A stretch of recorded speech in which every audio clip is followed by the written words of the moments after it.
Bonjour tout le monde et bienvenue à cet autre épisode du podcast de la plateforme Nouveaux Défis qui vous plonge dans l'univers de la recherche d'emploi et de l'évolution professionnelle pour vous aider à faire des choix de carrière plus éclairés. Nouveaux Défis est une initiative de Bon Boss, une firme spécialisée en management qui instaure les meilleures pratiques de gestion inspirées de celles et ceux qu'on appelle les bons boss. Le sujet pour l'épisode d'aujourd'hui, l'intelligence artificielle comme compétence du futur. Et pour décortiquer les questions et y voir plus clair, j'ai le plaisir d'accueillir mon expert invité d'aujourd'hui, Philippe Goulet-Coulombe, professeur au département des sciences économiques de l'Université du Québec à Montréal et expert en machine learning et analyse macroéconomique. Philippe, salut! Salut David, ça va? Ça va bien toi-même? Ah oui, très bien. Mais merci d'avoir accepté de participer à cet épisode pour aujourd'hui. Je pense qu'on a devant nous un sujet assez dans l'air du temps. Effectivement, je pense qu'il y a beaucoup de choses à dire. Mais écoute, allons-y. On va décortiquer ça. Ben, pour commencer, Philippe, partons par la base. Donc, j'aimerais ça que tu nous parles un peu de toi, là, de ton parcours, ce que tu as étudié, puis ce que tu fais comme travail aujourd'hui. Ouais, ben à la base, moi j'ai fait mes études en économie, là, donc à l'Université Laval, après ça en Ontario, puis ultimement j'ai fait mon doctorat en économie là, à UPenn aux États-Unis. Puis je me suis spécialisé surtout en ce qu'on appelle l'économétrie dans mon domaine, qui est un mélange là, des méthodes statistiques et quantitatives, mais appliquées à l'économie, là. Donc le but ici, c'est pas, il y a des théories, mais nous ce qu'on veut, c'est comprendre ce que les données ont à nous dire à propos de l'économie. Puis à travers ce parcours-là, à un moment donné, j'ai développé un intérêt pour peut-être des méthodes de pointe en analyse de données qu'on appelle maintenant machine learning ou encore de plus en plus aujourd'hui maintenant, ça a été renommé intelligence artificielle. Et puis, je me suis intéressé à ces choses-là et comment c'est ce genre de méthodes-là qui ont révolutionné plein de champs en sciences peuvent être appliquées dans mon domaine. Donc, c'est un peu mon parcours, c'est un peu il y a une certaine manière mon cheminement intellectuel. Puis ce que je fais maintenant, ben, c'est évidemment de la recherche là-dedans. Je fais aussi des fois des projets plus le secteur privé, mais c'est certain que le plus clair de mon temps, c'est d'essayer de développer de nouveaux algorithmes plus pertinents dans la pratique là, en tant qu'économiste. Donc, je vais développer avec différentes équipes des nouveaux modèles, parfois pour prévoir l'inflation, parfois pour regarder le taux de chômage, parfois pour comprendre c'est quoi l'effet de la politique monétaire, mais tout ça dans l'idée d'améliorer les pratiques actuelles en termes de méthodes quantitatives. Donc, c'est un peu de ça que mon day-to-day a l'air. Puis comment, qu'est-ce qui a éveillé en fait ton intérêt avec l'intelligence artificielle, là? Dans le fond, comment sur ta route de carrière c'est arrivé? Puis dans le fond, est-ce que initialement tu avais pensé utiliser ou aller vers de l'IA au niveau professionnel? À la fois, la vie, c'est un peu... il y a un phénomène en statistique qui s'appelle une marche aléatoire. On n'a pas vraiment besoin d'être statisticien pour comprendre ce que ça implique. Et je dirais que mon cheminement professionnel a été un peu ça. L'intérêt vers ces trucs-là est en fait arrivé un peu de nulle part. Je veux dire, je travaillais en ce moment-là au ministère des Finances entre ma maîtrise puis mon doctorat. Donc, avant d'aller au doctorat, je me suis dit, ah, ouais, ça serait peut-être intéressant d'aller faire une vraie job là, avant de repartir pendant 5 ans d'études. Et puis, je sais pas, j'ai vu probablement de quoi passer sur Internet. Je me suis dit, ah, machine learning, en français, apprentissage automatique. Je me suis dit, ah, c'est intéressant. Peut-être que c'est une approche complètement différente au problème, mais si j'étais capable de l'introduire en économie, peut-être qu'on serait capable de faire, peut-être qu'on serait capable de réussir à des endroits où on n'a pas réussi dans le passé avec des approches plus classiques. Fait que c'est vraiment, finalement, c'est un coup de marketing. C'est important, des fois, le branding des choses. Et moi, j'ai vu ces mots-là, je fais, allons voir de quoi il s'agit. Puis bon, si on se met à l'étudier, on se rend compte que c'est pas à milieu de ce que les économistes ou d'autres mondes en sciences sociales font. Donc, j'ai trouvé ça assez naturel là, d'amener ça là, dans ce que je faisais. Et puis, pour ça, j'ai pas ça, le reste, le reste de ma carrière en a découlé. Est-ce que c'est donc de dire que auparavant, l'IA était peu ou pas utilisée dans les domaines d'économie ou d'économétrie? Ben, il y a toujours une utilisation des méthodes quantitatives, là. En sciences sociales en général, l'économie, la gestion, la finance, je veux dire, il y a beaucoup, les méthodes quantitatives, ça fait des lunes là, que c'est utilisé, je veux dire, peut-être Un exemple classique que tout le monde a déjà subi sans le savoir, c'est si vous allez à la banque, vous voulez savoir combien ça va être quoi votre prêt, c'est quoi le taux d'intérêt sur un prêt, est-ce que vous allez l'avoir ou non, mais il y a quelqu'un qui fait une analyse. C'est pas Robert à la caisse là, du coin qui calcule ça dans sa tête, là, les probabilités de défaut. Il y a un modèle qui est sous-jacent, là, qui est dans l'ordinateur. C'est un modèle statistique. Donc, ce genre de choses-là, apprendre des patterns à partir des données, formuler des recommandations, ça existe dans plein de domaines, économie inclus, depuis des décennies. Un peu qu'est-ce qui a changé là, avec l'avènement des nouvelles techniques, mais maintenant, il y a plus de données. Puis d'ailleurs, il n'y en aura jamais moins. Il va toujours avoir de plus en plus de données. Il y a plus de capacité de calcul. Euh, donc, c'est vraiment les deux choses qui ont changé. Les méthodes ont évolué, mais c'est surtout ces méthodes-là mangent des données et prennent du temps à être calculées. Deux contraintes qui, à travers le temps, sont devenues moins importantes. Donc, c'est clair que oui, ça a tendance à faire évoluer comment les gens font les choses. Avant, on faisait comme on pouvait. Maintenant, ben, de plus en plus, on peut être ambitieux en termes Hmm. des modèles et des techniques utilisées. Avant, je veux dire, on se rappelle que dans les années 70, quand le monde voulait juste calculer le modèle le plus simple qui relie peut-être une variable à une autre, littéralement là, une courbe de style AX plus B comme on avait au secondaire, là, juste calculer le A puis calculer le B, ça pouvait bien prendre une nuit au complet sur un ordinateur. Là, maintenant, je veux dire, j'ai même pas le temps de finir de cliquer sur une touche dans mon ordinateur que le calcul est déjà fait. Pour des affaires infiniment plus compliquées. Donc, clairement, les choses changent, puis je dirais que les économismes, la gestion aussi avec. C'est intéressant ça. On voit vraiment l'accélération, là, on le vit là, fulgurante en gain de temps, en gain de productivité, puis aussi parfois la capacité de l'AI de nous amener vers des solutions qu'on n'avait pas nécessairement envisagées dès le départ, là. Ben, c'est clair, je pense, le monde le voit surtout comme l'AI peut faire plus vite des choses qu'on faisait déjà, mais il faut pas oublier que l'AI peut, dans certains cas, faire mieux que ce qu'on faisait, simplement parce qu'elle a là, c'est une machine qui est assez différente de l'humain. Elle a des qualités que nous, on n'a pas. Elle a des défauts que nous, on n'a pas. Mais une qualité que l'AI a, c'est juste une capacité de stockage quasiment sans borne. C'est très un humain, à un moment donné, il y a une limite à ce qu'on peut se rappeler. Tout le monde a sûrement déjà fini une journée ou une semaine à mener avec un sentiment de fatigue mentale d'avoir trop d'informations. Un ordinateur peut aussi être fatigué d'avoir trop d'informations, mais je vous confirme que les arénas remplis de serveurs en Californie et ailleurs, ils ont une bonne capacité à gérer de l'information. Donc, le point étant que oui, c'est une machine qui est différente, puis je pense on va s'y adapter. Mais c'est sûr que oui, si on compare ça à quelqu'un, c'est ça. Tant qu'à moi, c'est plus un allié qu'un ennemi. Parce que c'est un peu comme un coéquipier qui a des skills dans notre équipe que nous, on a moins. Donc, l'idée, c'est d'avoir une Mhm. certaine complémentarité. Commençons par la base là, pour poursuivre notre discussion là. J'ai une question en fait qui est double pour toi. Comment expliquerais-tu ce qu'est l'intelligence artificielle? Puis, est-ce que l'IA est vraiment intelligente? Oui, c'est une bonne question. D'ailleurs, avant de rentrer dans les détails, c'est bien de spécifier c'est quoi l'intelligence artificielle.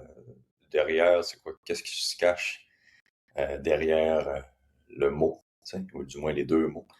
En gros, tu sais, l'intelligence artificielle, c'est des systèmes algorithmiques. Algorithmique, ça veut dire quoi, là? Un algorithme, c'est juste une séquence d'opérations dans un ordinateur. Une opération, là, tout le monde fait des opérations à journée longue. Je veux dire, quand j'ouvre un fichier Excel, puis je clique dans une case, c'est une opération. Mais un ordinateur peut faire une séquence d'opérations, peut prendre tel chiffre, le diviser par deux, c'est une opération. C'est juste qu'un algorithme tel qu'on pense pour un algorithme d'IA, ben, il y a des opérations, il va peut-être en avoir 3 millions avant qu'une seule chose soit faite. Mais c'est une séquence d'opérations qui sert à arriver à un résultat. Et la révolution actuelle en IA, c'est vraiment d'apprendre à partir des données. Et la révolution actuelle, c'est de dire, hey, des données, il y en a vraiment beaucoup.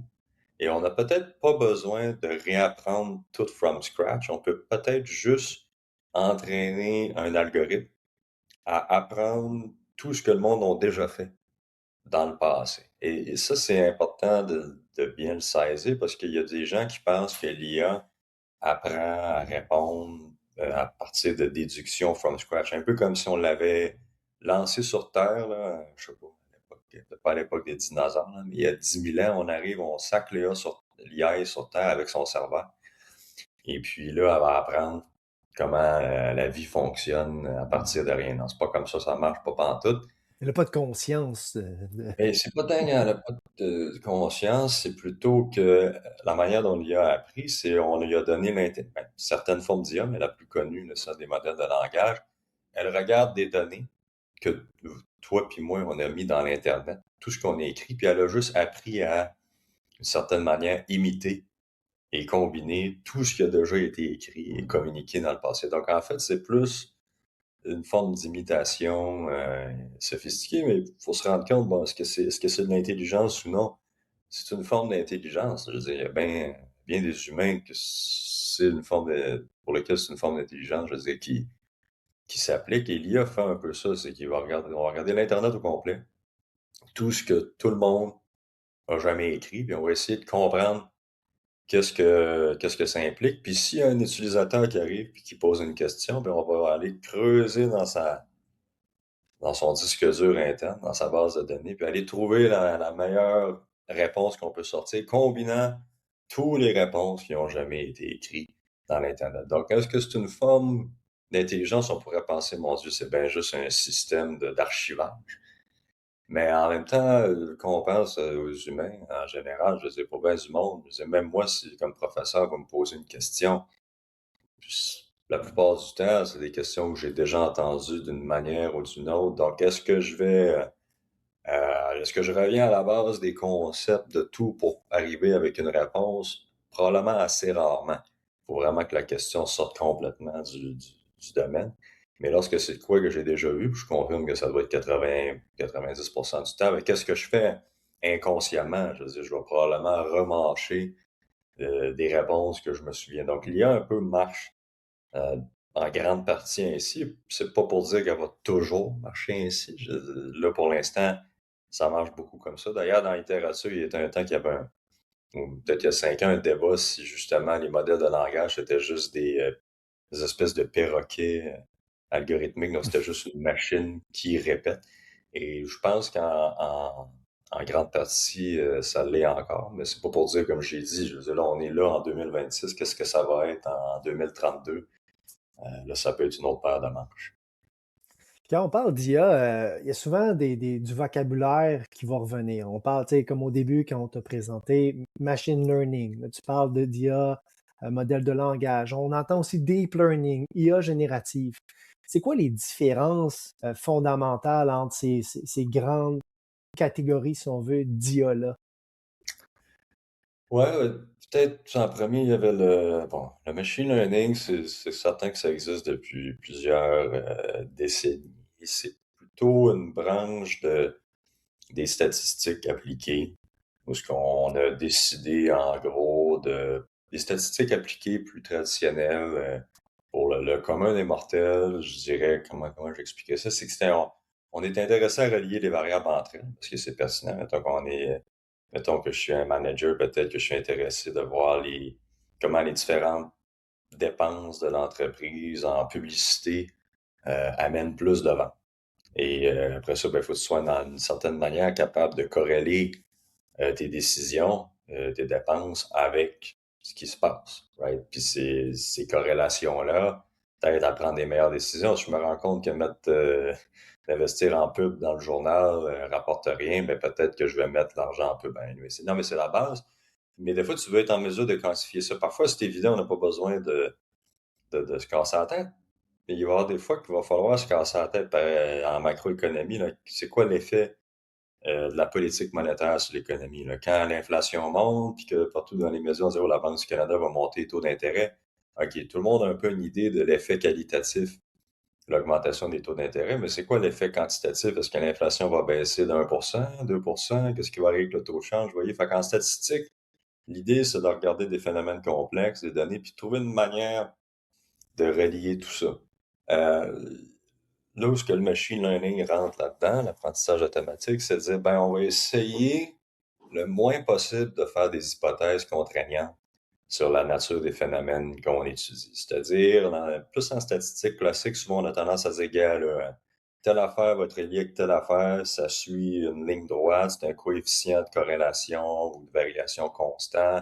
Il y a comme beaucoup de structures qui est pas nécessairement, sont pas nécessairement du phénomène lui-même. C'est le chercheur lui-même qui dit, moi, tant qu'à moi, ça devrait avoir l'air de ça, c'est très structuré. L'approche machine learning, ben, c'est de laisser la machine apprendre davantage. C'est de dire, ben, regarde, on va essayer de pas trop mettre d'hypothèses dans le problème, puis on va essayer que les données parlent davantage. Fait que si la relation entre les dépenses publicitaires et les revenus est très simple, ben, peut-être qu'on n'a pas besoin de se compliquer la vie. Mais peut-être qu'en fait, je sais pas, peut-être que ça monte, mais passé un certain niveau de dépenses, les rendements sont marginalement décroissants. Vous voyez, pour n'importe quelle réalité, ça peut être complexe, puis on le sait juste lorsqu'on questionne les données. Donc, l'approche machine learning, en général, pour tout, c'est de dire, ben, gars, on va regarder comment les choses se comportent entre elles, mais on va essayer de laisser le plus possible les données parler. Maintenant, quand tu arrives à l'AI, du moins ce que le monde appelle AI ou le deep learning, là, le changement peut-être qu'il y a eu, c'est on a un peu sorti des données traditionnelles. Le machine learning, ça s'applique surtout sur des données qu'on peut rentrer dans un fichier Excel ou n'importe quelle base de données traditionnelle, donc des chiffres. Puis tout le monde a déjà subi un chiffrier Excel dans sa vie. L'idée, c'est de regarder comment les chiffres sont reliés entre eux. Mais si on modélise des pixels dans des images, des ondes sonores, du vidéo ou du texte. Je veux dire, les mots, c'est pas des chiffres. Comprends-tu? Je veux dire, une dépense en publicité, OK, ça a coûté 10 000 Bon, 10 000, c'est un chiffre, mais le mot chat, chien, foulard, c'est pas à la base, c'est pas un chiffre.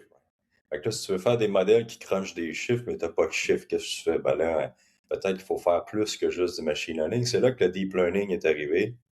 Je dirais que comme la vague la plus importante, ça commence au début des années 90, puis ça a vraiment accéléré dans les années 2000, où on a commencé à construire des systèmes de reconnaissance d'image. C'est un des premiers breakthroughs. Comment qu'une machine peut discerner un chat d'un chien, regarder des chiffres que le monde a écrits à mitaine, savoir si c'est un 9 ou un 7 ou un 6. Puis là, ça s'est mis à marcher très bien jusqu'au point maintenant qu'on se rappelle que certaines Tesla sont capables de se conduire elles-mêmes à travers l'IA. Donc, la reconnaissance d'image, quand même, à travers des décennies, ça a été toute qu'une évolution. Fait que ça, c'est le deep learning. Pourquoi ça s'appelle deep learning? C'est juste une réflexion de comment le modèle lui-même, il appelle ça des architectures, comment le système informatique est créé. Puis en gros, c'est que souvent, c'est des systèmes avec plusieurs couches. C'est une machine à saucisse avec plusieurs opérations. Donc, tu fais une opération sur les inputs, ça donne un output. Tu prends l'output de la première opération, ça fait un autre output et c'est fait un peu récursivement. Un peu comme quand on crée un produit, je veux dire, c'est une chaîne d'assemblage. Eh bien, le deep learning, pourquoi c'est deep? C'est que c'est de l'apprentissage comme machine learning, mais c'est un apprentissage profond puisque la chaîne d'apprentissage entre les intrants puis les extrants, ben, il y a plusieurs transformations. Et donc, entre le produit au début puis ce qui en sort à la fin, ben, c'est quand même, il y a une méchante épaisseur, là, il y a une méchante profondeur d'opération. Donc, le deep learning, c'est ça. L'IA générative, c'était la dernière partie de ta question. Et bien là, c'est d'utiliser des modèles de deep learning, surtout pour apprendre le langage, modéliser la réponse des gens. Comment qu'on fait pour avoir un algorithme qui apprend à calculer des corrélations entre des mots? Je veux dire, comment ça Hmm. peut calculer la corrélation entre des mots? Je veux dire, c'est pas des chiffres. Je veux dire, je te confirme que c'est un chiffrier Excel, puis que c'est tous des mots d'un bord, puis il y a tous des mots de l'autre. Si tu utilises la fonction corrélée, il va te sortir un value, là. Erreur. Il va te sortir erreur. Non, non, puis un modèle de langage ne sort pas erreur, il te sort un chiffre, puis il s'en sert pour te faire des recommandations de voyage. Donc, donc, qu'est-ce que le mot génératif ici? C'est qu'on s'en sert pour générer du contenu. Donc, c'est vraiment la distinction. Avant, bon, c'était d'autres applications, mais vraiment l'IA génératif, c'est que du moment qu'on questionne la chose, le modèle, eh bien, non seulement il ne va pas nous donner une réponse, il ne va pas juste nous donner une réponse sur ce qu'il peut prendre ce qui est dans son environnement et créer une nouvelle œuvre d'art, une nouvelle réponse et tout. OK.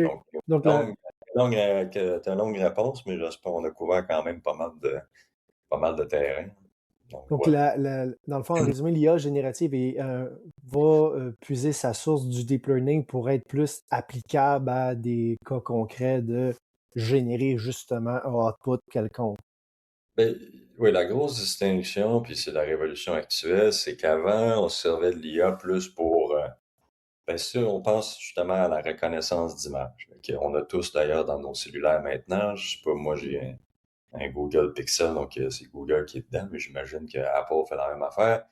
Là, mettons, j'ai différents types de photos. J'ai des photos de moi, des photos d'un certain chat, je sais pas, plein d'affaires, mais l'IA, reconnaissance d'image, c'est là, on dit ça depuis plusieurs années, va les classifier. Moi, mettons, je vais voir toutes les photos, je sais pas, il y a un chat qui s'appelle Ficelle. Moi, je peux voir tout. Il va être capable de tout mettre les photos de Ficelle dans un album, il va l'avoir reconnu, puis, mais c'est pas de l'IA générative. Right? Ça l'a pas, ça m'a aidé dans un problème de classification. D'un coup, j'avais vraiment besoin de mettre de l'ordre dans mes photos, puis ça m'aidait à reconnaître qu'est-ce qui est un chat, qu'est-ce qui est un chien, mais ça l'a pas, on n'a pas généré une nouvelle affaire avec ça. L'IA génératif, ben là, ça serait plutôt que là, tu prends les photos dans le cellulaire, puis soudainement, on va les combiner, ils vont faire de quoi de nice Mm. avec, ou ben, tout le monde a vu sur Instagram ou ailleurs là, des différentes vidéos où on combine des choses qu'on penserait jamais. Des bouts. C'est quoi, j'ai vu récemment, ça n'avait pas de bon sens. C'était une scène la scène, tu sais, une scène des Goodfellas, où ils sont comme au restaurant, puis qui comptent des blagues, puis où ce que tous les gars des Goodfellas avaient été remplacés par des dirigeants, Trump, Marco Rubio, Netanyahu, puis tout, puis là, qui rit en parlant. Anyway, ça n'avait pas de maudit bon sens, mais tu sais, ça, c'est l'IA générative. On a pris un truc, on a OK. pris un autre truc, on a algorithmiquement trouvé une manière de générer une nouvelle affaire qui, on l'espère, génère de la valeur. Pour toi, développer une compétence en AI, ça veut dire quoi?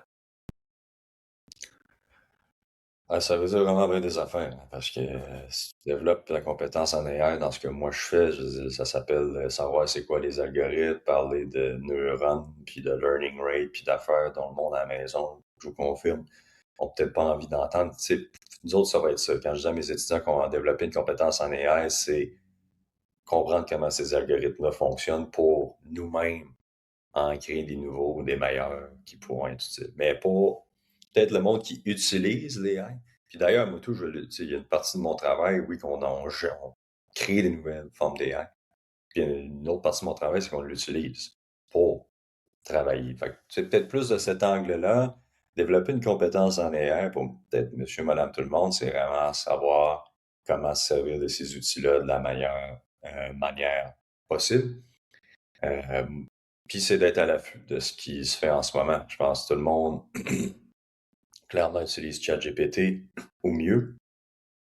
Et puis, là, les temps ont changé d'ailleurs depuis les 2, 3 derniers mois. Là. Tout le monde utilise Claude Code ou Claude Mhm. Cowork. Pour l'instant, ça, c'est une révolution plus dans les milieux techniques pour n'importe qui sait c'est quoi du code.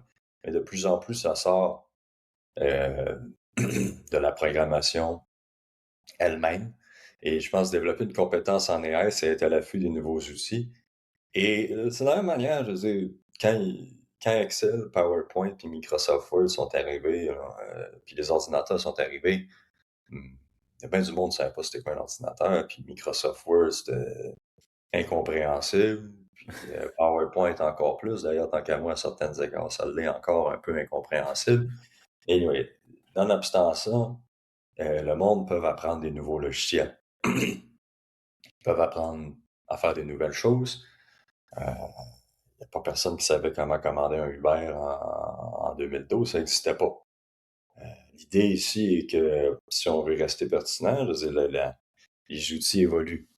Je veux dire, c'est comme nos ancêtres quand ils se sont mis à se servir d'un marteau, mais si avec ça serait pas pire d'apprendre à se servir du marteau. Fait que là, les marteaux, avec le temps, deviennent de plus en plus sophistiqués. Donc, avoir et développer une compétence en AI en 2026 pour les années qui viennent, c'est rester à l'affût. Puis, je pense être ouvert d'esprit, mais vraiment essayer d'autant que possible d'utiliser ces outils-là sur tous les fronts. Parce que je pense que c'est comme ça on maintient un edge sur le marché du travail. C'est comme ça qu'on maintient ce que les économistes appelleraient un avantage comparatif. Si tu, si tu décides de ne pas embarquer dans la barque que tout le monde embarque, ça va être tough. Mais si tu trouves une manière de rester créatif, à l'affût, puis ben c'est ça, ouvert d'esprit, souvent c'est là qu'on peut développer une compétence, puis une compétence qui, tant qu'à moi, va valoir cher sur le marché du travail dans les prochaines années.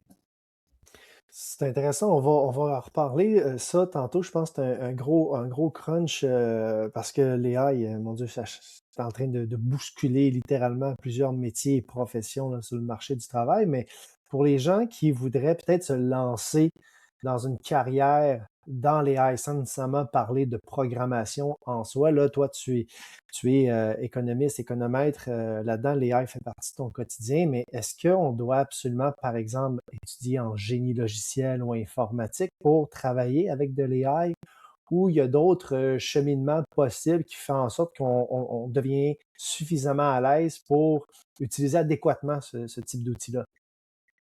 Ben ça dépend à quel niveau, là. Je veux dire, comme, oui, si tu veux développer une nouvelle forme d'IA ou un produit vraiment sophistiqué, je pense qu'avoir une compréhension des algorithmes est un peu nécessaire. Mais mettons, pour quelqu'un qui veut gérer des projets de développement IA, un product manager, est-ce que tu as nécessairement besoin de tout comprendre, de la programmation, tu sais, oui puis non? Est-ce que le boss là, je sais pas si on va dans une usine de production automobile, je suis persuadé que le patron a une bonne idée du pipeline, mais est-ce qu'il connaît tous les détails de comment on fixe le muffler? Euh, J'imagine que non. Puis tous les détails de la robotique qui est utilisée non plus. Donc, je pense qu'il y a manière d'avoir des compétences là-dedans, puis de guider des projets sans avoir nécessairement de connaître comment toutes les vis sont posées. Et donc, mais oui, c'est sûr qu'avoir une compréhension réelle de ces choses-là, à travers un domaine technique, ça l'aide. Ça l'a toujours aidé, parce qu'on on peut avoir des ambitions qu'on veut, de développement de produits, mais il faut que ça soit aligné avec ce que la technologie peut offrir. Donc, c'est sûr que des gens avec des compétences techniques, génie logiciel et autres, oui, mais je veux dire, ne fait pas génie logiciel qui veut. Je veux dire, c'est quand même. Puis. Non, mais moi, j'ai quand même l'impression qu'on peut travailler là-dedans, développer une expertise, une compétence, et puis penser, oui, à des développements de produits sans nécessairement avoir autant de connaissances techniques qu'avant. Une des raisons d'ailleurs pour ça, c'est que les aspects techniques, là, comme l'écriture de code, est de plus en plus automatisé. Ça ne veut pas dire qu'il ne faut pas comprendre ce que ça fait, mais je veux juste dire qu'avant, pour arriver à ça, là, pour arriver à générer des systèmes, créer un produit, en bon français, c'était de la méchante job de bras. Oui. C'est bien du monde dans des sous-sols sombres avec 5 écrans d'ordinateur qui écrivent des hiéroglyphes pendant des années jusqu'à temps que ça marche. Puis dans certains cas, comme ça clique, jusqu'à temps que ça marche pas.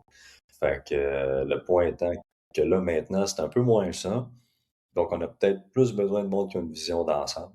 Je pense que c'est un mélange des deux. C'est toujours bien d'avoir une idée de ce qui se passe sur le terrain. Je pense que n'importe qui a un manager est comme content quand le manager est passé par les mêmes tranchées. Mais tu sais, pas non plus besoin de passer par toute la tranchée. C'est ça mon point. Pour les gens, justement, qui sont intéressés par ça, puis qui voudraient développer leurs habiletés ou leurs compétences en AI sans nécessairement là, devoir suivre une formation poussée ou une formation universitaire, là, est-ce que tu connais soit des formations ou d'autres ressources qui seraient à leur disposition pour leur permettre de se développer là-dedans? C'est une bonne question. Je le disais, ben, il devrait demander à l'AI. Mais Aussi.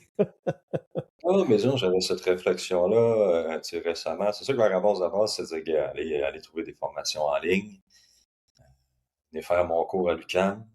Plus sérieusement, je veux dire, il y a plein de formations en ligne, il y a plein de vidéos, mais je pense aussi, moi, ma vision de l'éducation continue dans le futur, c'est que Claude, justement, dans une version plus sophistiquée, peut te faire un plan d'études parfaitement ajusté à ton besoin. Tu dis, voici d'où je viens, voici ce que je sais, voici où ce que je veux aller, puis qu'est-ce que je veux savoir.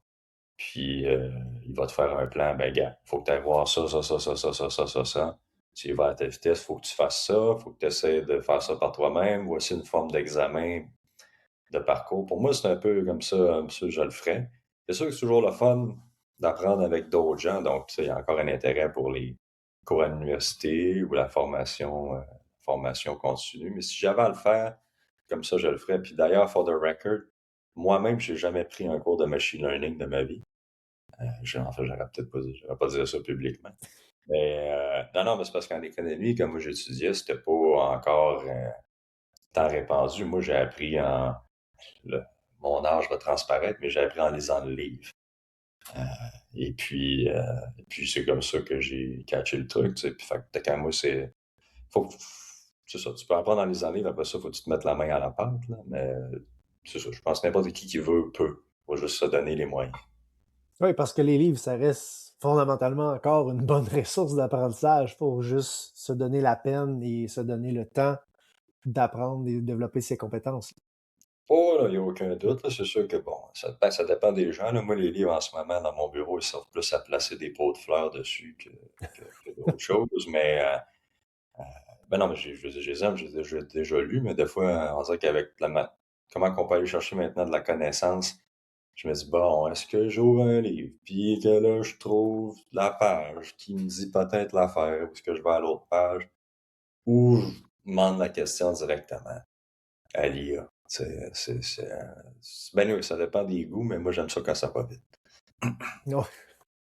Pour les compétences en IA, tiens, là, on parle au pluriel, les compétences d'utilisation d'intelligence artificielle, mais concrètement, ce serait quoi, selon toi, les compétences justement à développer? Est-ce que ça veut dire d'être en mesure d'utiliser adéquatement un logiciel? Parce que je pense que ça va au-delà de rentrer dans ChatGPT puis de lui demander un prompt très simple, là. Concrètement, développer une ou des compétences en IA, ça ressemble à quoi? Ouais, puis premièrement, peut-être ce que je veux dire, puis ouais, toi puis moi, on se connaît, puis je te l'ai déjà dit, là, mais tant qu'à moi, ChatGPT, c'est cute, là. Mais la révolution en cours, c'est Claude. Pas juste Claude Chat, c'est tous les produits Connex, Claude Code, Claude Cowork. Le Cowork, c'est bien des fonctionnalités que tu as dans Claude Code, mais packagées d'une manière à ce que ceux que le code, ça ne dit rien, que ça marche pareil. Hmm. Et sérieux, tu plugues ça sur tes courriels, tu plugues ça, c'est un peu comme un assistant qui peut contrôler ton ordinateur. Tu sais, ChatGPT, c'est beaucoup de copier-coller, poser une question. Voilà. Là, imagine que tu as un IA qui est capable de contrôler une partie de l'ordinateur. Ah, faut que tu remplisses tel formulaire. Ah, faut que tu répondes à lui basé sur la réponse de lui. Ah, faut aller chercher telle information dans tel fichier Excel de 2023 que tu te rappelles plus c'est quoi le nom. En affaire de même. Mais maintenant, c'est la révolution en cours. C'est ça. Puis ça fait du sens parce qu'un ordinateur, le monde ne le savent pas. Nous autres, c'est parce qu'on est toujours on a le UX devant nous, on a le clavier, on a la souris. Mais en fait, un ordinateur, dès que je pèse sur un piton, ça lance une ligne de code dans un terminal qui génère quelque chose. Mais là, le Cloud Cowork, c'est un peu comme avoir un assistant automatisé qui contrôle ton ordinateur pour toi. Tu sais, puis il faut se rappeler, moi, je trouve ça drôle, des fois, il y a bien des gens qui trouvent ça un peu comme complètement alien. Je me dis, tant qu'à moi, ce qui est alien, c'est ce qu'on fait en ce moment. On a appris à se servir d'un ordinateur, on a appris à taper sur un clavier, on a appris à aller chercher des trucs dans un bureau en ligne, mais c'est nous autres qui s'est adapté à la machine, puis c'était la meilleure affaire qu'on pouvait faire en 85, en 95, puis même en 2015. Mais si tu vas voir un CEO, c'est bien rare qu'il passe tant de temps à aller chercher des fichiers dans son ordinateur, c'est quelqu'un d'autre qui gère. Et donc, moi, ma vision du futur, et la compétence qu'il faut développer, ben c'est ça, c'est que l'ordinateur, moi, je m'attends à ce qu'il y ait plus ou moins de clavier éventuellement, puis que ça soit plus vraiment comme une espèce de robot. Ben, bon, le monde pense que c'est un robot, c'est faut qu'il bouge. Il peut juste bouger dans l'écran et qui accomplit des tâches. Numériquement, c'est ça, là. Ah oui, ben c'est merveilleux. C'est moi, des fois, je sais pas, le dimanche, quoi, là, je me réveille, puis là, je fais, ah bon, j'aimerais bien ça, prendre mon dimanche tranquille, mais j'ai 25 courriels. qui se sont empilés, que j'ai pas eu le temps de répondre. Puis là, je demande à l'IA d'aller regarder les courriels, me dire, OK, qu'est-ce qui urge? Puis des fois, c'est des trucs administratifs. Puis là, je donne après ça une série d'instructions. Ça prend comment répondre à lui, comment répondre à elle, tel fichier aller voir, tel truc. Parce que des fois, c'est des courriels internes. Tout le monde a déjà été pris dans une situation. Ah, lui, il t'écrit. Faut t'écrire à l'autre, qui écrive à no more. No more. OK. Développer une compétence en IA, vous voyez, ça prend pas, ça prend pas la tête à Papineau, ni à personne d'ailleurs. Je veux dire, ça prend juste une ouverture à ces outils-là. Puis pour moi, ben oui, là, j'ai starté le truc. Ça s'est mis à travailler dans mes différentes tâches. J'étais allé me faire un café, checker s'il faisait beau dehors. Puis ça, je suis revenu. Puis là, j'avais une suggestion d'un peu comment gérer mes différents dossiers. Ça a coupé mon temps de courriel puis de gestion du dimanche par 5. Passer de 2 heures et demie de temps à une demi-heure, 40 minutes, ça l'a eu, avec aucun compromis sur la qualité. En fait, si j'avais évalué la qualité avant, après, je pense que la qualité a augmenté. Sais-tu pourquoi? C'est parce qu'avant, j'avais tendance, puis je parle de mon expérience, mais j'imagine les gens qui épouseront cette technologie-là passeront à travers le même genre de constat. Mon expérience, c'est qu'en fait, la qualité a augmenté. Pourquoi? Parce qu'avant, quand ça prend 2 heures et demie, là, tu essaies de le couper en 1 heure et demie. Puis tu coupes inévitablement un coin rond, le courriel n'est pas si bien intriqué, tu fais de quoi Mm. vite, tu peux peut-être faire des erreurs d'inattention, mais l'IA ne fait pas bien bien. Ben là, avant, peut-être oui, de moins en moins des erreurs d'inattention, c'est quasiment effrayant. Donc moi, je me rends compte qu'en fait, la qualité de mon travail, autant administratif qu'en tant que chercheur, peut augmenter avec ça. Puis ça va plus vite. Donc, d'un point de vue économique, c'est un no-brainer. On fait mieux avec moins. Qui veut s'en priver? Fait que, je pense pour embarquer dans le train avec tout le monde, il faut juste être ouvert d'esprit, rester à l'affût. Puis de plus en plus, les innovations, ben, il essaie de les démocratiser. C'est simple, Claude Code que je vous parle, c'est naturel qu'un chercheur universitaire puis quelqu'un qui fait de la programmation embarque là-dedans. Mais Mhm. là, justement, Anthropique, qui ont flairé la bonne affaire, se sont dit, mon Dieu Seigneur, en fait, le monde s'en sert pour faire des affaires bien au-delà de juste du code, dont gérer le quotidien. Puis maintenant, il y a une interface qui ont sorti au début du mois de fin janvier qui fait à peu près tout ce que Claude Code fait, mais sans faire peur à ta mère.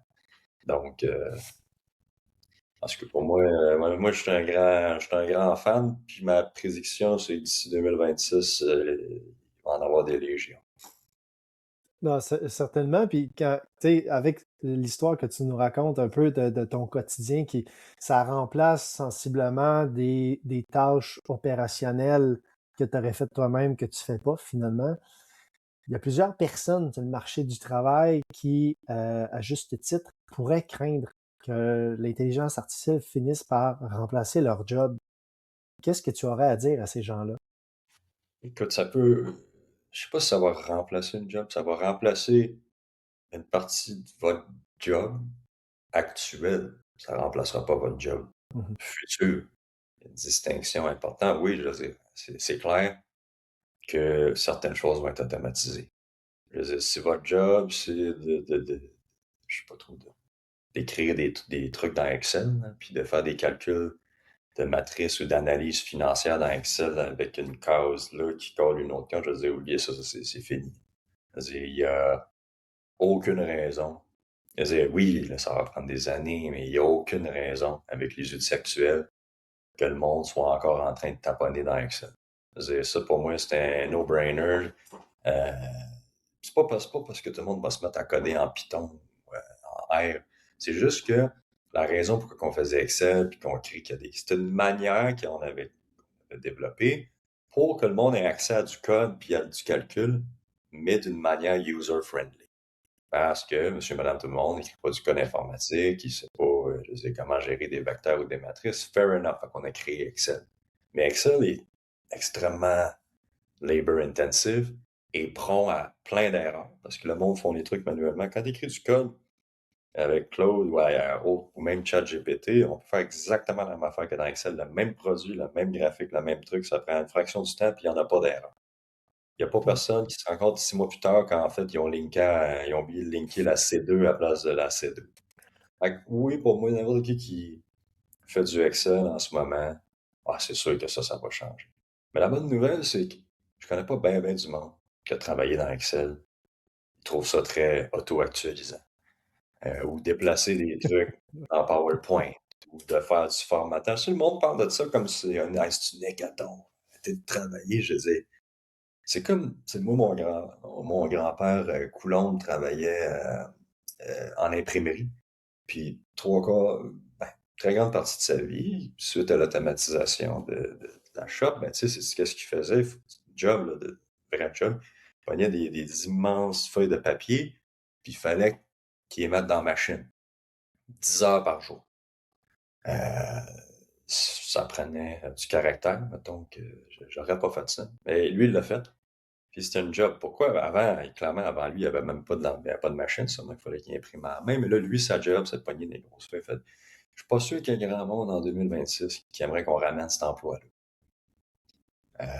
Et puis, ma réflexion, c'est que ça va être la même affaire pour bien des jobs de bureau. Je pense pas que le monde sont bien à passer leur journée à taponner dans des ordinateurs, dans des cubicules, à pitonner des trucs dans Excel, à bouger du formatage dans PowerPoint. Fait que oui, plein d'affaires qui vont être, ils seront pas remplacés, ils vont être améliorés. Euh, Ouais. Puis, moi, ma vision plus macro du problème, c'est, oui, ok, si mettons qu'on était arrivé à la fin de l'histoire, puis que tous les problèmes de la Terre étaient réglés, je dirais, ouais, ben, peut-être qu'effectivement, on va avoir des pertes d'emploi, on a tout réglé les problèmes, on a automatisé, on n'a plus besoin de monde pour travailler. Mais c'est drôle, à chaque fois que je sors de chez nous à Montréal, moi, j'envoie des problèmes à régler, hein. Tant qu'à moi, il n'y a pas de pénurie de problèmes à régler au Québec. Les hôpitaux, on s'entend pourraient aller mieux. L'éducation, ça pourrait aller mieux. Je veux dire, donc, tant qu'il y a des problèmes, il y en a une pénurie à régler. Donc, oui, OK, ce que tu fais en ce moment, est-ce que ça va être remplacé?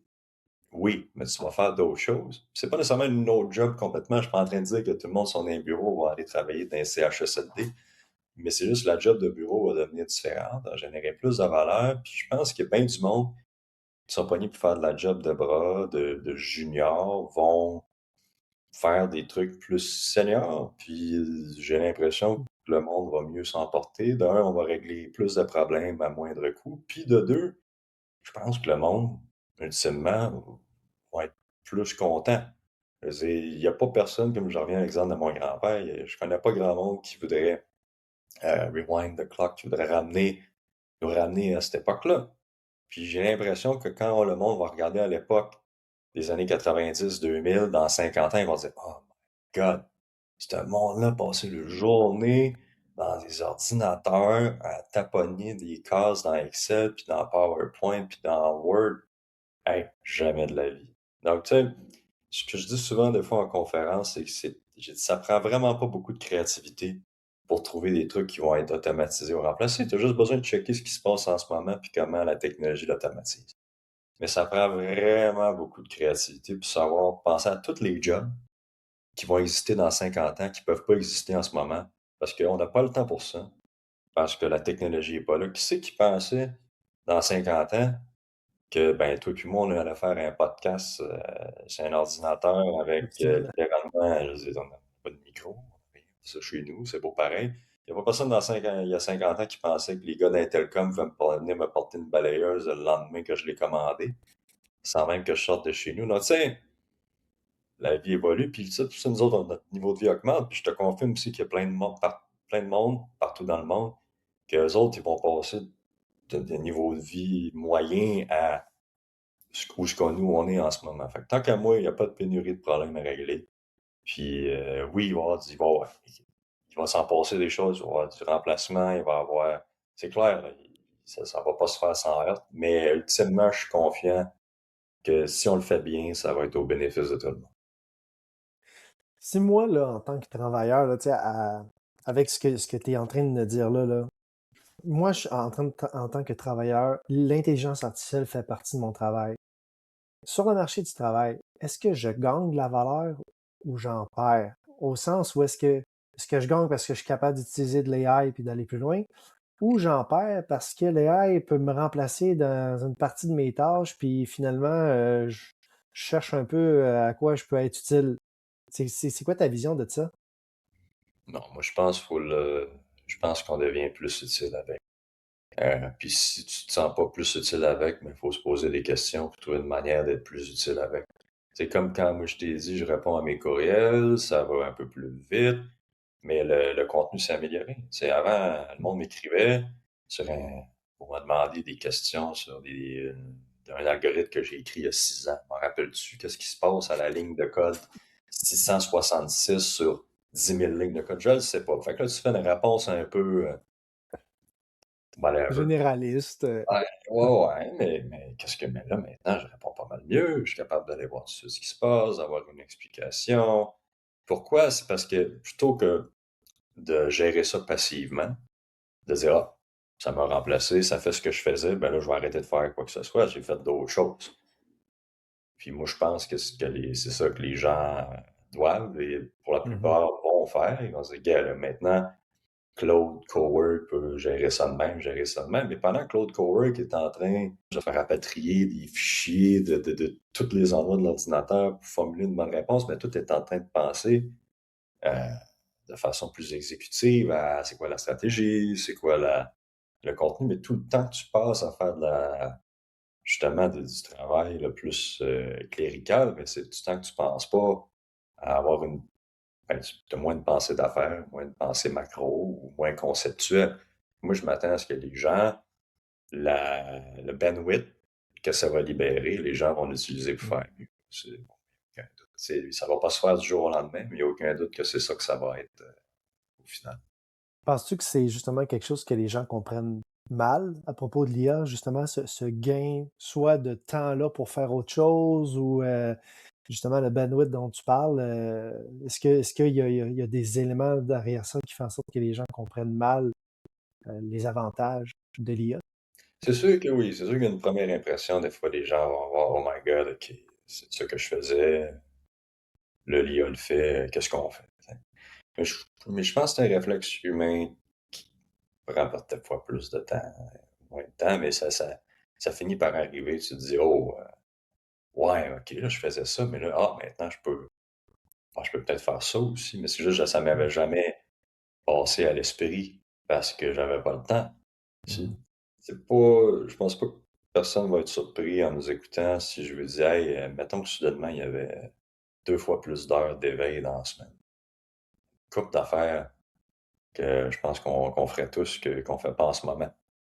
Et ce que l'IA, tant qu'à moi, permet de faire, c'est justement de libérer du temps, puis naturellement, on va y trouver une fonction. Soit ça va être pour être plus, plus productif, ou soit ça va être juste pour mieux vivre nos vies. C'est pas nécessaire, by the way, de réinvestir le temps qu'on a en étant plus productif. On peut juste l'investir pour vivre mieux. Puis, tu sais, c'est de quoi qui, dans l'histoire, est assez une constante, là, quand on y pense. Là. Je veux dire, mon grand-père qui passait 10 heures de temps à placer euh, des feuilles de papier, je veux dire, il revenait à la maison, il était pas mal crevé. Je suis pas sûr qu'il allait au gym. Effectivement. Puis bon, peut-être qu'il avait pas besoin parce qu'il faisait un travail plus. Mais je veux dire, tu sais, dans le temps, le monde, il faisait tout ce qui doit être fait, moins de temps pour. Certainement pas de temps pour écouter Netflix, pas de temps pour partir en voyage. Là, maintenant, ben, le monde font ça, le niveau de vie a augmenté. Moi, je m'attends à ce que dans 50 ans, le monde regarde la période de l'ordinateur classique, mettons, des années 90 à aujourd'hui, comme étant, oh my god, oui, le niveau de vie a augmenté, mais maudit que le monde piochait, tu sais, puis que le monde va arriver à de quoi travailler 70 heures semaine, fatigué, les yeux cernés, stressé, pas capable de dormir la nuit parce que t'as trop ingéré de lumière bleue. Moi, j'ai l'impression qu'on va trouver une manière de. Juste parce qu'on est tellement dedans, on peut pas penser à d'autres choses. C'est Mais j'ai nouveau l'impression aussi. et c'est nouveau, mais j'ai l'impression que l'IA, ce qui est merveilleux là-dedans, c'est une bonne partie des 30 dernières années, c'est comment que nous, on s'adapte à l'ordinateur, qui nous permet d'être productifs. Mais là, la révolution de l'IA, c'était un peu comme mettre un wrapper autour de ça, qui nous permet de communiquer à l'ordinateur comme on communiquerait à un humain. Puis j'ai l'impression que l'humain préfère, c'est plus naturel de communiquer entre nous que d'apprendre le langage machine. Donc, pour moi, Mhm. c'est la direction qu'on va prendre. Malgré l'arrivée de l'IA dans le milieu du travail, puis dans nos vies de façon générale, là, qui bouscule plusieurs sphères de nos vies, penses-tu qu'il va demeurer quand même des qualités humaines qui vont devenir encore plus précieuses à développer ou à avoir dans le fond pour le futur, malgré l'insertion de l'IA dans nos activités quotidiennes? Je pense que c'est les mêmes qualités qui ont toujours Mhm. été là. Créativité, essayer de penser en dehors de la boîte, essayer d'être ouvert d'esprit, avoir des qualités interpersonnelles. Je pense que les qualités interpersonnelles vont même prendre comment je peux dire, leur valeur de marché va augmenter. Euh, Puis je m'en rends compte un peu, on s'en rend compte tous, on fait différents projets, on interagit avec du monde, on gère. Je pense qu'avant, il y avait peut-être un avantage pour le monde qui pouvait grinder 70 heures de travail, puis ils vont Mhm. nous dépasser sur l'autoroute par la force brute de faire plus de travail. Non, mais je veux dire, c'est une qualité de travailler plus fort, puis ils vont être encore capables de travailler plus fort. Puis, peut-être que moi, même avec l'IA, l'équivalent de 70 heures de travail avant peut donner maintenant 150 heures. Ça va rester, mais j'ai comme l'impression que l'intelligence émotionnelle, les compétences transversales, être, ben, justement, être un bon boss, comprendre les gens, je pense que ça a la valeur de marché de ça. Ben, ça a toujours été. Je pense que la valeur de marché va augmenter parce que la valeur relative de la pure compétence technique peut diminuer. Fait que moi, je pense que ça va rester. Euh, mais l'ouverture d'esprit, puis écouter les autres, euh, penser stratégiquement, ça final, c'est niaiseux. Ça revient toujours à la base de ce qui a amené l'humain de faire des feux dans sa vanne aujourd'hui. Non, non, mais c'est l'instinct ces réflexes-là. S'ils étaient bons il y a 10 000 ans, c'est encore pas pire aujourd'hui. Penses-tu que ces éléments-là que tu viens de mentionner, ou peut-être d'autres, ne seront jamais remplacés par l'intelligence artificielle? Au fond, si je repose ma question différemment, est-ce que l'IA, il y a des éléments qu'elle ne remplacera jamais? Faut jamais dire jamais, comme on dit. Euh, et puis, surtout pas dans le cas de l'IA. Surtout dans le cas de l'IA. En 2022, le monde était bien content de dire ChatGPT, ok, c'est bien cute, il me répond. Mais quand j'ai demandé quel café aller à Sherbrooke, il m'a sorti un café qui n'existe plus depuis 2017. Puis quand tu lisais ben, des articles dans la presse, il était bien content de recenser tous ces cas-là pour argumenter que l'IA n'allait jamais remplacer les valeureux journalistes à la presse. Mais là, quand je lis la presse, des fois, je me dis, mon Dieu, si l'IA avait écrit ça, il y aurait peut-être une coupe de fautes de frappe en moins. Donc, point étant que il faut jamais dire jamais. Qu'est-ce qui est plus... Mettons qu'on reformule la question. Qu'est-ce qui est plus difficilement remplaçable? C'est sûr que la peu créativité, l'extrapolation, mais encore là, puis c'est quoi qu'il faut que je fasse dans mon travail? Je veux dire, il faut que je pense, mettons, à un algorithme qui n'existe pas, qui va être assez novateur pour qu'on puisse le publier, le financer. Fait qu'il faut vraiment que tu essaies de voir où ce que personne n'a jamais vu. Mais encore là, je suis de plus en plus impressionné à quel point l'IA est capable de faire ça. Sais-tu pourquoi? Parce qu'on pense toujours que la créativité, c'est genre un phénomène mystique, là. Ça te tombe dessus, ça te tombe pas. Moi, je pense qu'en vrai, la créativité, en grande partie, juste, t'as un immense disque dur avec tellement d'informations que tu finis par combiner des affaires que personne n'avait combinées simplement parce que toi, t'es là dans ton stockage. Puis un peu de stochasticité là-dedans. Fait que si on prend cette vision-là, c'est un peu inquiétant parce que l'IA, je vais être capable d'être plus productive puis plus créative que ben du monde. Fait que oui, il y a une question qui va se poser, qu'est-ce qu'on va faire? Mais on a toujours fini par faire de quoi. Fait que je pense créativité, esprit stratégique, relation interpersonnelle, au final, l'IA, elle travaille pas pour elle-même, elle travaille pour nous autres. Mhm. Il va toujours avoir un board, il va toujours avoir du monde qui sont redevables. Fait que, tu sais, tant qu'à moi, ça s'en va pas. Puis, by the way, là, on a parlé plus des jobs de bureau, mais tout le monde qui font des jobs, plus manuels, plombier, soudeur, you name it, menuisier, je veux dire, là, la robotique, on n'est pas là encore pantoute. Donc, tous les jobs plus manuels, les médecins, les infirmières, l'éducation, je veux dire ça, oui, l'IA va contribuer un moment donné, mais on n'est pas, c'est vraiment, on n'est pas au même niveau que ce que ça peut faire pour les jobs d'ordinateur. Mais À écoute, force d'utiliser l'intelligence artificielle, tu sais, on développe une certaine aisance avec ça, là, veut pas comme dans toute chose, là, mais est-ce que tu vois dans ta pratique ou dans ce qui t'entoure, un peu dans l'environnement qui t'entoure, une sorte de faux sentiment de compétence que certaines personnes pourraient développer à force d'utiliser l'intelligence artificielle? bonne question. C'est sûr que oui, si on l'utilise naïvement puis qu'on lui laisse faire des affaires qu'on comprend pas.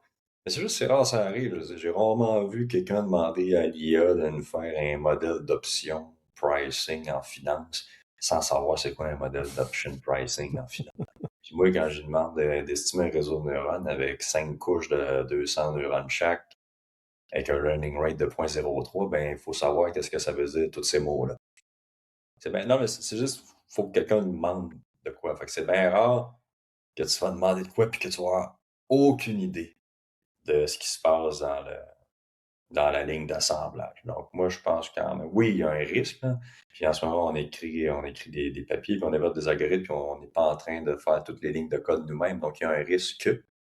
Mais j'aime bien en ce moment-là dire à mes collaborateurs, je disais, quand c'est nous autres qui les écrivaient nous-mêmes, puis que ça faisait 12 heures qu'on travaillait dans la même journée, penses-tu que ça, c'est plus fiable que l'IA? L'IA, c'est bien rare qu'elle est fatiguée, qu'elle est malade, qu'elle a bu un verre de trop la veille.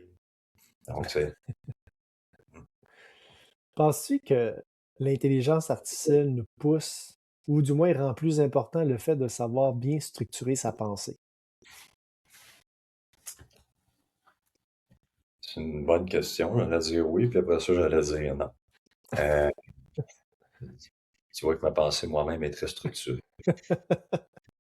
Mais oui, parce que si tout le monde devient un manager d'agent numérique, un bon skill d'un manager, c'est d'avoir une pensée structurée, une pensée stratégique, que ça soit clair.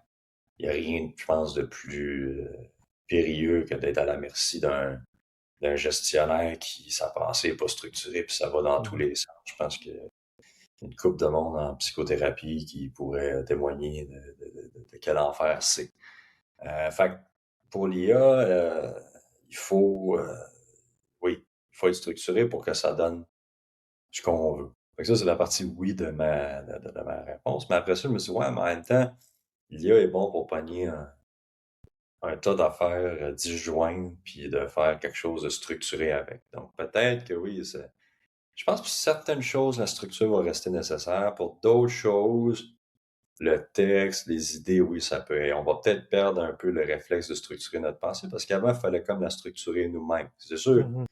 si j'arrête d'aller courir, ben oui, je vais courir bien vite. 6 mois plus tard, ça va chauffer dans mes jambes le lendemain. Mais je vais peut-être pas courir aussi vite que dans ma grande époque. Je pense la même affaire. Ici, mais tu sais, pour moi, c'est pas la fin du monde. On évolue, on développe des nouveaux muscles. Je veux dire, si l'IA est capable de structurer notre pensée, ben nous autres, on va se servir de notre bandwidth pour faire d'autres choses. Qu'est-ce que ça va être exactement? Puis j'en reviens un peu à un point que j'ai fait, que j'ai dit plus tôt. Qu'est-ce que ça va être exactement?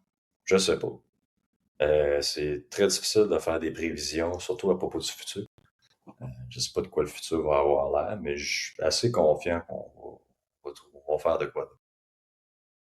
Penses-tu que les organisations avec donc, les transformations que l'IA amène avec elle, penses-tu que les organisations pourraient donc, commencer à évaluer ce qu'on pourrait appeler une maturité AI d'un candidat en entrevue? Tu penses que c'est quelque chose qui deviendrait transversal? Ah, je pense que c'est de quoi qui devient ouais, absolument nécessaire. Je veux dire, si j'allais appliquer pour une job de bureau en 2015, ils vont-tu me demander si je sais comment me servir de Suite Office, puis de PowerPoint, puis Excel? J'imagine que oui. Ben, ça va être la même affaire avec les nouveaux outils. Je veux dire, autant que quand tu cherchais une job de secrétaire en 72, ils disaient, êtes-vous capable de taper à la dactylo? Ben oui. Ben là, c'est la même affaire. C'est un peu. Le monde m'a demandé, gars, les logiciels ont évolué. Es-tu capable de t'en servir? Ben, si oui, ben tant mieux. Sinon, ben écoute, tu vas faire d'autres choses. Mais je veux dire, le monde a Si, toujours appris. Là. Je sais pas, moi, c'est pas choquant. Puis en plus, la bonne nouvelle, c'est que les logiciels IA, surtout Cloud Cowork, ou même, je veux dire, c'est plus user-friendly que mhm. n'importe quel maudit logiciel que Microsoft a trouvé une manière de coder dans les 30 dernières années. C'est-à-dire, là, c'est parce qu'on s'est habitué là, à taper dans notre clavier puis à jouer avec Excel. Là, mais je confirme que s'il arrivait, il y a quelqu'un qui a passé toute sa vie sur une île déserte, puis que j'y arrivais avec Excel, là, pas sûr qu'il va trouver ça intuitif. Mais par contre, donner des commandes vocales à un IA qui fait ce que tu lui dis de faire, tout le monde est capable de faire ça. justement, si l'intelligence artificielle, là, tu sais, ce qu'on en comprend, c'est, à l'heure actuelle, c'est davantage du gain de temps, c'est davantage des tâches techniques qu'elle va réaliser pour nous, là. Donc, crois-tu que si l'IA fait plus de tâches techniques, donc que la compétence du futur devient encore plus humaine, à développer un peu avec ce qu'on disait tout à l'heure? Ouais, je pense que c'est sûr que le technique lui-même va évoluer, là. Ce qui est technique aujourd'hui euh, est peut-être pas ce qui va être technique dans 50 ans. Tout évolue en termes je veux dire, de complexité. On, plus le monde devient complexe, plus, tu sais, peut-être quelqu'un qui fait de la physique aujourd'hui par rapport à la physique qui va être faite dans 50 ans. En fait, peut-être plus facile encore, je sais juste regarder, mettons, la recherche en économie ou ailleurs. Quand je lis un papier qui a été écrit en 1970, là, ça a quasiment l'air d'un mémoire de maîtrise aujourd'hui, alors qu'en 70, c'était publié dans les meilleures revues. Donc, tu sais, tout évolue, puis je pense que avec l'IA, ça va juste être ça à vitesse grand V, mais c'est pas un problème. C'est juste on va devenir plus sophistiqué. Vers où on s'en va avec l'intelligence artificielle pour le futur? Qu'est-ce que tu vois comme tendance de ton côté? Là, il y a plusieurs tendances. Il y a ça fait longtemps qu'il y a un gros buzz sur ce qu'on appelle le AGI, Artificial General Intelligence, où ce que là, vraiment, ce serait pas un système qu'on commande, là. Il fait tout lui-même. Gère, tu peux quasiment avoir une entreprise que c'est littéralement un seul algorithme qui, non seulement qu'on fait des opérations, mais détermine c'est quoi les opérations à faire, c'est quoi qui est stratégique, etc. Fait que, tu sais, il y a eu un gros trend là-dedans. Le monde, on essaie d'arriver. C'est quoi la prochaine étape? Clairement, là, des chatbots, c'est très 2022-2023.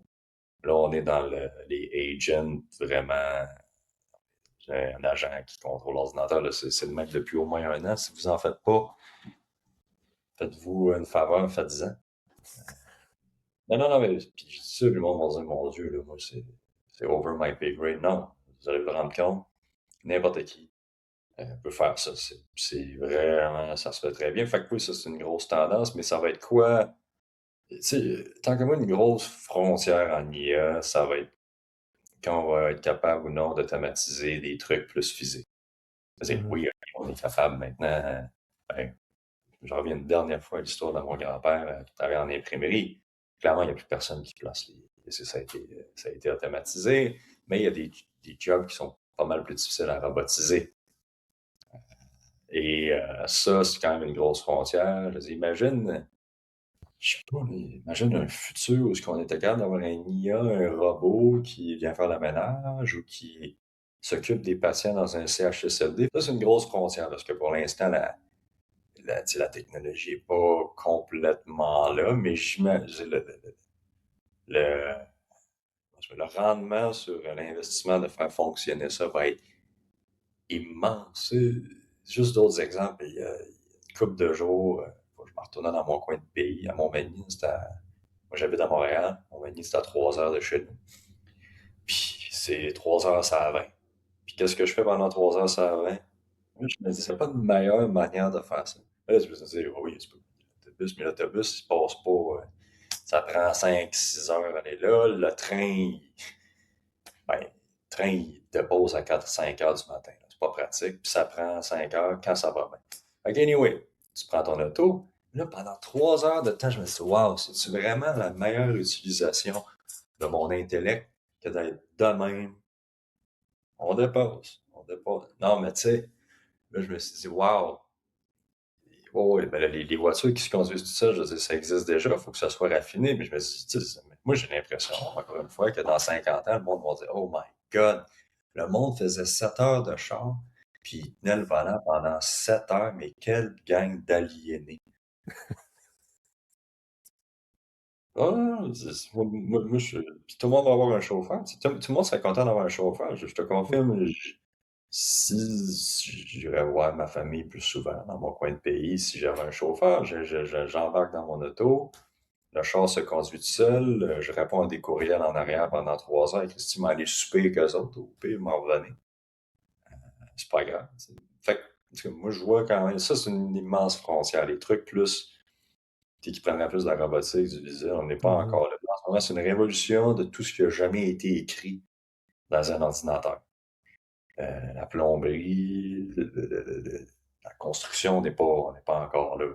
Les soins directement sur les gens, mais tout ce qui s'est déjà fait dans un ordinateur, ah ben là, par contre, ça se passe. Dernière question pour toi. Dans 5 ou 10 ans, qu'est-ce que tu penses que les gens vont regretter de ne pas avoir appris plus tôt avec l'intelligence artificielle à partir d'aujourd'hui, par exemple? Euh, très bonne question. C'est là, c'est pas tant. La plupart du monde que je connais, il y a deux camps. Il y a le camp que le monde adopte la technologie assez avec enthousiasme et c'est un peu comme, tu sais, tu rentres avec ChatGPT, puis après ça, tu découvres autre chose, puis là, même ton degré de sophistication augmente, puis il y a du monde que je connais qui veut juste rien savoir. Moi, j'ouvre pas ça. Il y a comme une résistance quasiment idéologique. Oui, eux autres, j'imagine mal dans quel futur ils vont pas regretter. Parce que, je veux dire, on va pas remettre la faute à dents dans le tube, puis on va pas retourner à la papeterie pour envoyer du monde on va pas renvoyer des bûcherons dans le nord abattre des arbres manuellement puis les faire descendre dans la rivière. Fait que tant que moi, oui, ce monde-là va peut-être. La rigidité par rapport au changement social, technique, quelconque acabit est vraiment pas un bon Mm. réflexe. Et je pense que ça, certaines personnes vont la regretter. Je pense qu'il y a certains domaines où c'est plus accepté. Mais je veux dire, mettons que moi, j'avais décidé que je n'adoptais pas, je veux dire, ça sera pas long, même si je me suis créé une place dans mon domaine, que j'en aurais plus de place. Donc, oui, je pense que c'est important d'être dynamique, d'être ouvert d'esprit et tout, mais tu sais, en termes de trucs techniques, je pense que c'est juste d'être à l'affût de ce qui sort, tu sais. Puis puis de plus en plus, c'est ça, peut-être aller chercher l'information ailleurs. C'est sûr que si vous lisez juste les médias traditionnels, je dis, c'est bon, mais je veux dire, eux autres, quand ils arrivent à la game, là, tout le monde est déjà à la game. Fait que si vous voulez être un. Je pense que ça a toujours été payant sur le marché du travail ou ailleurs, d'essayer de penser une coupe de coups à l'avance. Mhm. Ça, c'est un. Je peux pas surestimer les bénéfices d'essayer de penser une coupe de coups à l'avance dans quoi que ce soit dans la vie. Et une façon d'être une coupe de coups à l'avance, c'est juste de se tenir à l'affût de ces choses-là, puis d'être ouvert d'esprit. Fait que, je pense que c'est ça mon petit conseil. Ben, merci Grand Philippe. conseil, écoute, je En vois grand, ben oui. une année qu'est-ce que ça vaut, écoute. Merci beaucoup Philippe. Ça fait déjà le tour pour notre discussion d'aujourd'hui. Le temps passe vite, hein? Ben oui, Mais écoute, c'est bien le fun, là, on va pouvoir aller enfin jouer du drum en arrière de moi. ben, Toute la euh, maintenant parce qu'on l'IA gère mes courriels, écoute, ça me laisse le temps d'aller t'as jouer plus- du drum. Ça me laisse le temps d'aller jouer du engine de poitrine sur mon drum en après-midi. parce que on fait un aparté, mais parce que t'es musicien également, là. Ouais, ben c'est ça, j'ai un band, ça s'appelle Decorum. C'est un band comme de folk qui brasse, un peu prog. Le monde dit des fois que ça sonne comme harmonium fâché.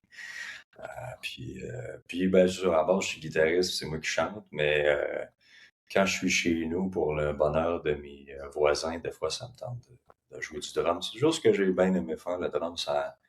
Ben, surtout quand tu passes bien du temps sur un ordinateur, des meetings, là, moi, c'était un peu. C'est physique, là. Fait que, non. Fait que dans mon Ça change bureau. le mal de place. Ah, ouais, non, c'est ça, tu passes c'est tellement, là, d'avoir mal aux neurones, d'avoir mal plutôt dans les muscles. Fait que oui, effectivement, ça fait mon affaire. Ben, génial, mais en terminant, s'il y a des gens là, qui sont intéressés soit à poursuivre la discussion avec toi, à te rejoindre pour différents besoins, comment ils peuvent le faire? Écoute, ils écrivent à mon assistant IA, et puis, non. Euh, non, ben, sur LinkedIn, je suis là, je réponds. Mon courriel est public sur mon site, sur le site de l'UQAM. On va me rejoindre à travers les canaux traditionnels. Ben, super. Ben, merci beaucoup, Philippe, pour ta générosité et ton temps aujourd'hui. J'espère que ça aura pu, comme moi, intéresser bien des gens. Puis, Ouais, écoute, merci pour l'invitation. Sérieux, écoute, c'était le fun. C'était le fun. Puis, bonne continuité avec le projet. ben merci, j'ai bien apprécié ça. Puis je pense que l'IA, c'est un gros sujet. Puis on a juste touché la pointe de l'iceberg. Ah non, c'est clair. Puis tu me réinviteras dans 5 ans, voir à quel point je me suis trompé. Écoute, j'ai peut-être.